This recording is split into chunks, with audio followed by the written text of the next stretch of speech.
Hello, my name's Paul Seedhouse from Newcastle University in the UK, and I'm talking to you about human spoken interaction as a complex adaptive system. Now, I've always disagreed with the general assumption that human spoken interaction is all about language. We think in a language, we speak in a language, and that's all there is to say. I think it's clear that infants think and communicate before they acquire language. When a group of people meet another group of people, they don't share a common language. Are they unable to communicate? No, they find ways to do so. Some people lose language for a range of reasons, for example, a stroke, but they still think and find ways to communicate, as Charles Goodwin shows.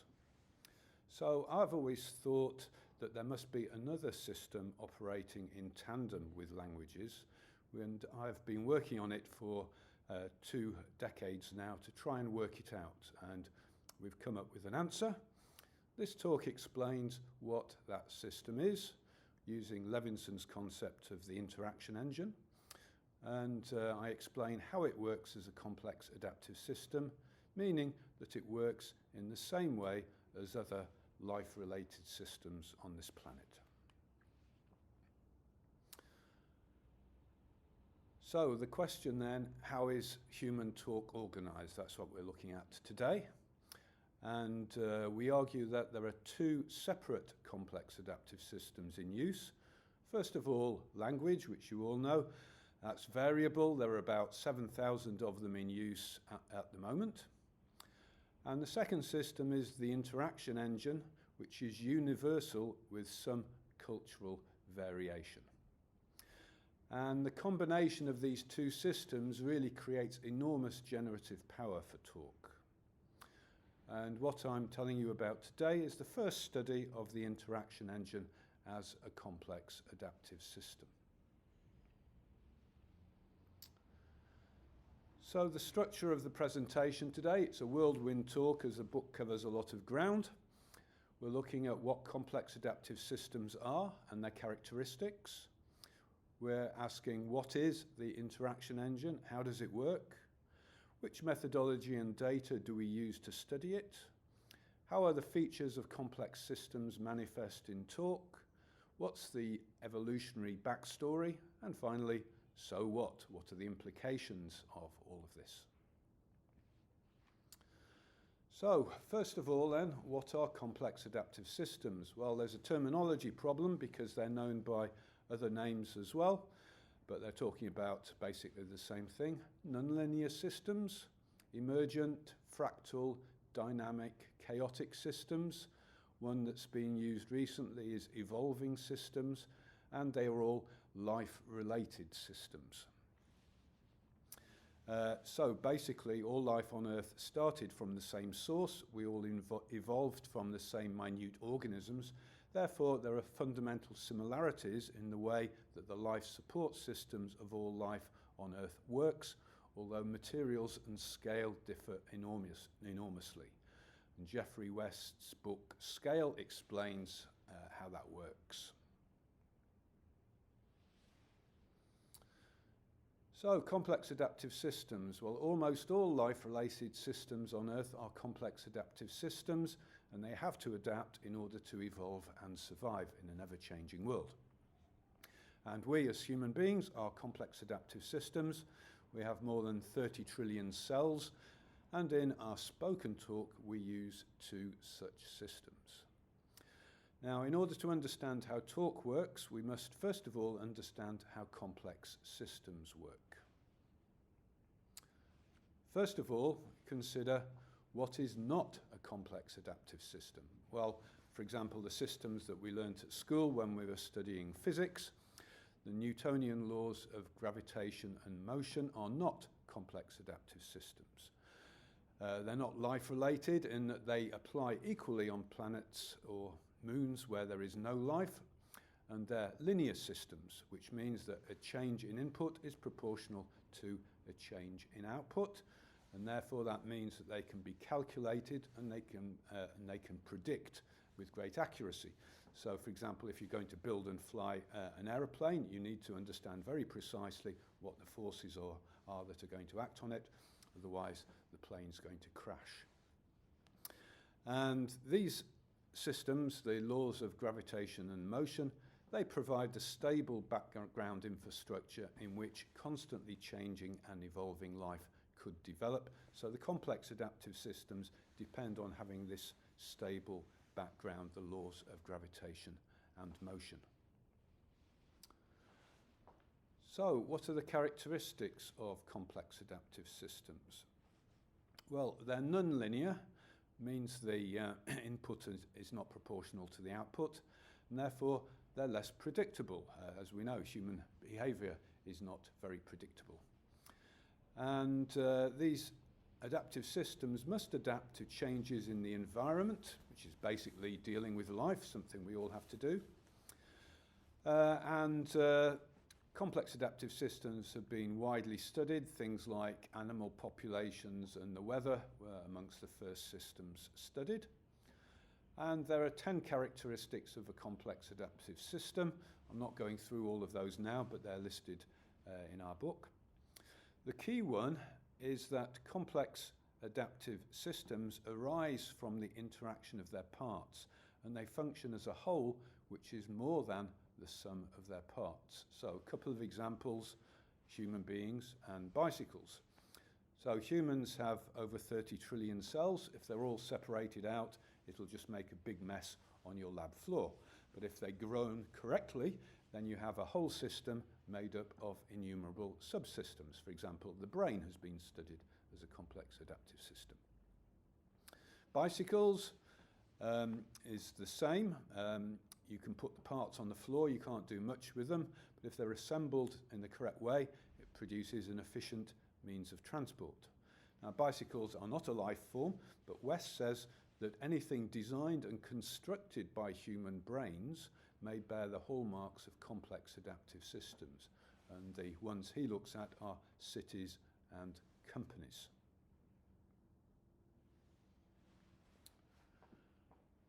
Another key characteristic of complex adaptive systems is universality, meaning that all complex adaptive systems work in the same fundamental way once we've taken into account differences in materials and scale.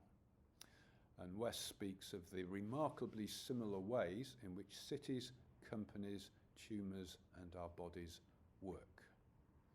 Now, I can remember the first time I read West's claim that cities and companies behave as complex adaptive systems. I thought, come on, they're not living things.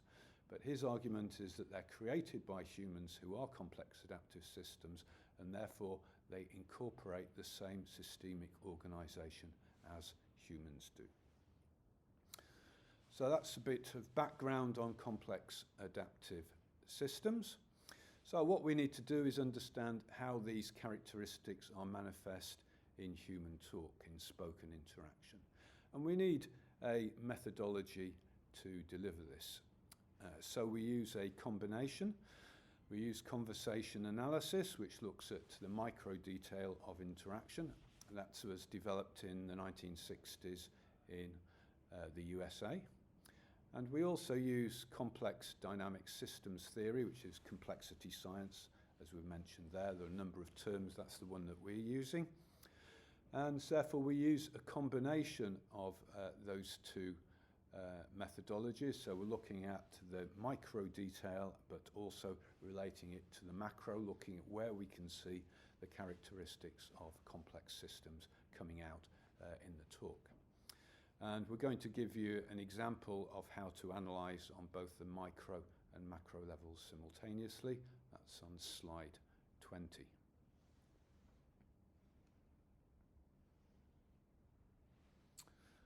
Okay, so we mentioned earlier that there are two separate complex adaptive systems present in talk: language and the interaction engine. Languages are variable, the interaction engine is universal with some cultural variation. And the combination of the two creates enormous generative power. So now we're going to look at how the interaction engine works. And the interaction engine is the main point of my talk. We all know about language, but the interaction engine has been hidden away in the cellar, neglected like Cinderella, and so it's now time for her to come out and shine at the ball. So the components of the interaction engine, these are described in the literature on conversation analysis, which is very substantial. The three key mechanisms are sequence organization. We perform social actions in talk which relate to each other. So, for example, question and answer. We have the organization of turn-taking, so we take turns in systematic ways. And we have a system to deal with trouble in communication. That's the mechanism of repair. And many other components and principles exist in conversation analysis and the interaction engine, and they work together to enable mutual understanding when we talk. And it's a universal system. It works with all languages with some cultural variation. So the interaction engine then, in human history, evolved before language and formed what Levinson calls a machine tool for the production of languages. So we ended up with, at the moment, with 7,000, although of course there have been many more than that. And Siegel calls it the natural ecological niche for language. So interaction, the existing interactional capacities enabled the production of languages. And the interaction engine is acquired before language in infants. Now, I've been observing my 4 grandchildren learning the interaction engine, and this usually occurs when they're crawling or maybe just about to stand up. They have a period of a few weeks where they learn turn-taking and sequence, and after that they're ready to learn a language. So what typically happens when they start learning the interaction engine is they'll be playing with something, piece of wood. They look at it, and then they look at me, and then they give the object to me, and they stare at me like this is the most important thing in the world. And so I look at it and I say, "Oh, thank you very much, that's great." And then I give it back to them, and then they're absolutely delighted. And if nobody interrupts us, we can spend half an hour doing this, just to and fro, to and fro. And then after a week or two, things can get more complex, so that then you can throw things to them and they'll throw them back, and then you have turn-taking games, what Brunner calls peekaboo.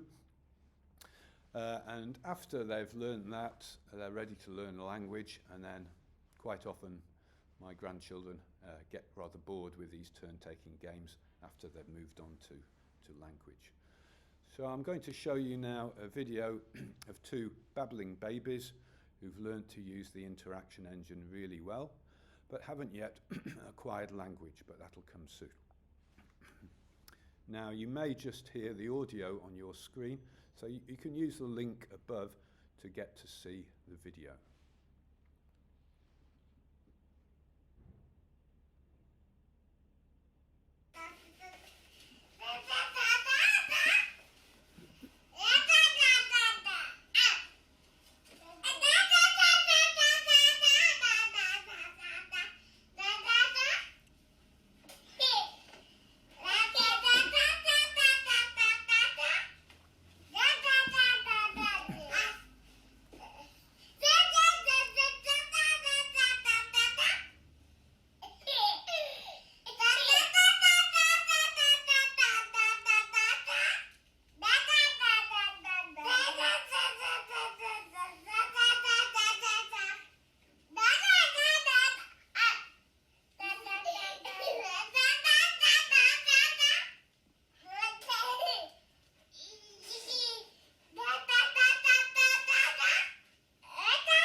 Okay, so clearly they've now learnt turn-taking and sequence. They know how to use the interaction engine.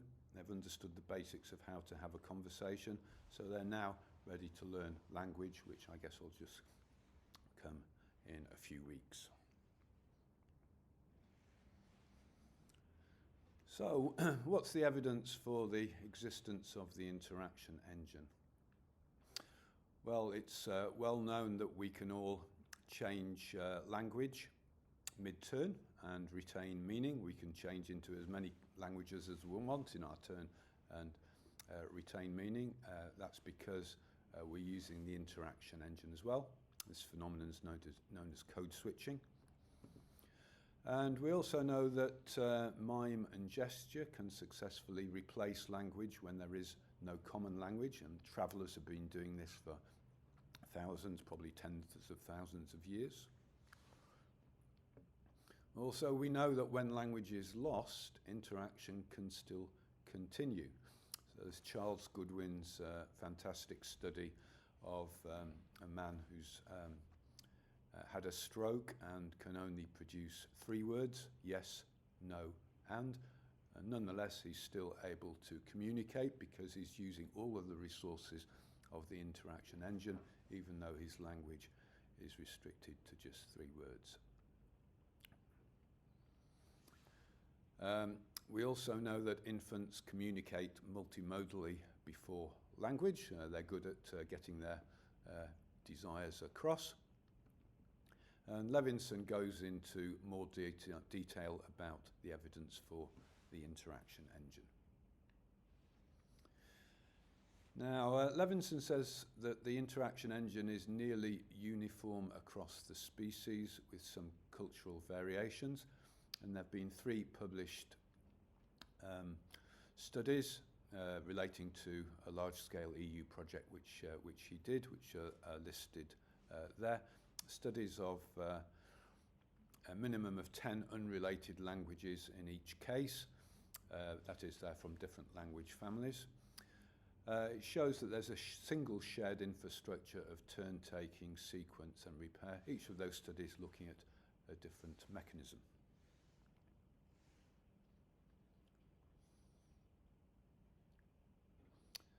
So, we specify in our book exactly how the interaction engine functions and how its component mechanisms combine and adapt themselves. We explain how this enables speakers to perform their social actions and understand each other. And for this, we use the substantial literature on conversation analysis, or CA.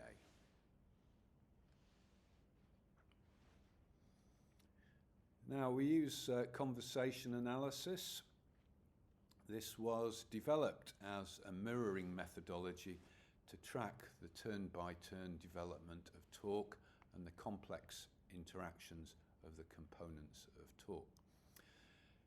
So, we can portray how spoken interaction functions as a complex adaptive system because CA is a complex adaptive system itself, which adapts itself to and mirrors the interaction which it analyses. So it has to follow the flow of the interaction and adapt itself to it. Why? Well, CA is based on the principles of ethnomethodology, which state that in order to analyse a human behaviour, we must use in our research practices the same principles, exactly the same principles and procedures as the participants themselves use to organise their talk.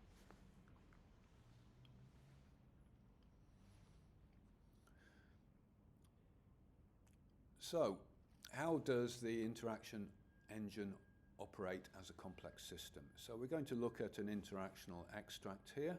We're going to see how the characteristics of complex adaptive systems manifest themselves, how ostensibly unexceptional, inconsequential English as a lingua franca chit-chat about nail varnish colour is actually can be studied seriously as a complex system. So to look at the full analysis of the extract, have a look at our book, section 6.3. It's quite a long analysis. In this talk, I'm just going to be looking at it to make one particular point, as we don't have time for a full analysis. So the data are based on English as a lingua franca paired interactions in a Japanese university dormitory. You've got 36 female students from 10 countries with 37 hours of video data across 22 months.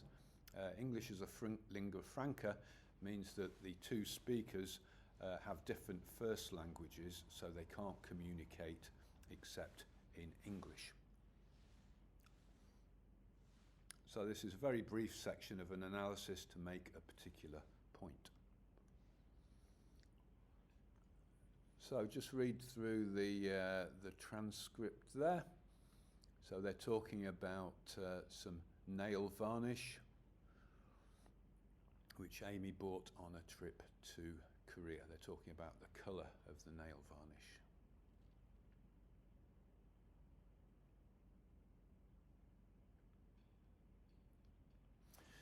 Right, so we can see then that this starts with Hang, whose English level is higher than Amy's, asking which colour of nail varnish Amy bought on a trip to Korea. Amy doesn't know the term in English light pink, but she starts a word search in line 3. The first strategy she uses is what we call epistemic narrowing. Amy displays in lines 3 to 4 the wish to establish a language focus on a target vocabulary item through two phrases involving colour, like pink, and also but near white. Now this specific phrasing of two concepts very neatly performs multiple actions simultaneously.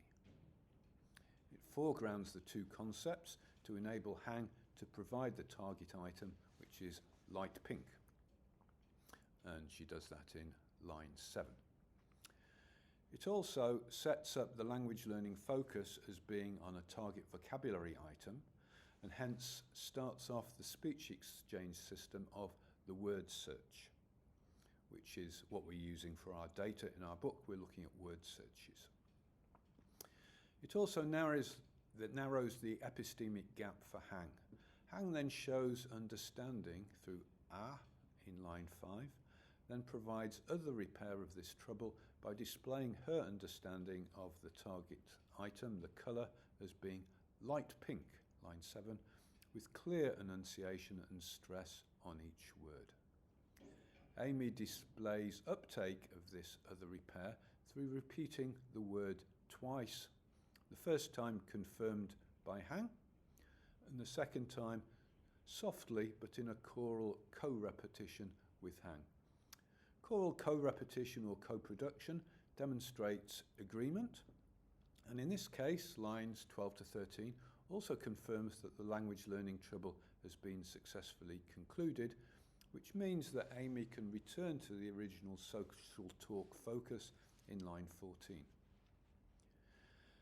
So in the book, I show how the mechanisms of the interaction are adapted to the requirements of talk in this setting, and how we can see evidence of the characteristics of complex systems embodied in this brief sequence. But the main point I want to make here is that the above sequence provides clear evidence of two separate complex systems being employed in talk. Amy's level of English as a second language is not advanced enough for her to know the term light pink. However, she has also got native knowledge of the universal interaction engine, and that is expert enough for her to instantly invent a highly appropriate and precise epistemic strategy for obtaining help in finding the exact word that she is seeking. So the data analysis, very brief there, but you can look at the full analysis in the book. Amy makes expert, inventive, rapid use of the universal interaction engine to convey meaning, even though she's only an intermediate level user of the specific language that she's using, in other words, English. She develops these two highly appropriate strategies, epistemic narrowing and choral co-production. We've got this big difference or discrepancy in proficiency between the two complex adaptive systems being used in talk, in proficiency between that of the interaction engine, which is really expert, and that of English language, which is intermediate level.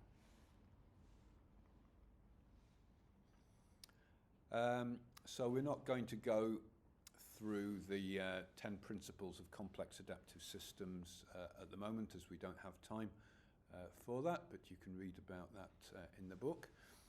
And instead we're going on to the evolutionary story. So this is a hyper-condensed version of a very long evolutionary story using Levinson's work. So the interaction engine evolved long before language. We don't know how long. And the engine then formed what Levinson calls a machine tool for the evolution of cultures and languages, of which there are 7,000 now, as humans spread around the world. Languages diversified. And Levinson says that language was outsourced to culture, so that at the same time we were developing culture, we developed language as well. So we spread out around the world over a very long period of time, established cultures and languages. But in recent history, the interaction engine has helped enable cross-linguistic and cross-cultural interaction as different cultures encountered each other during rapid globalization, late 20th century, and the current super diverse megacities formed. So that's a very hyper-condensed version of a long story, and that's the basis for saying that we all speak human as well as languages, and the interaction engine is universal. So now we move on to the so what stage, spoken interaction. So in terms of spoken interaction, this approach integrates the study of spoken interaction into the much larger project of complexity science. And so there are reciprocal benefits in that, because the advances in the study of complex adaptive systems in any field could help our understanding of spoken interaction, but also vice versa. Our understanding of human spoken interaction as a complex adaptive system can also help the study of complex adaptive systems. Also, there's a sense in which languages have separated us in our history, whereas the interaction engine unifies us.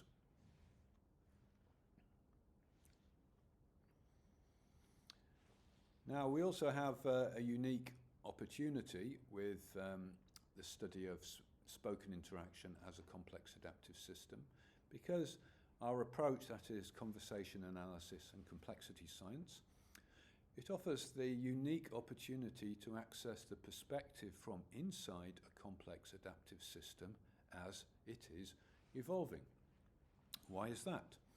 Well, talk is the most available, observable, recordable and studyable complex adaptive system anywhere in the world at the moment, because anyone with a mobile phone can now collect very high quality digital data of talk, and they can use transcription software and study it.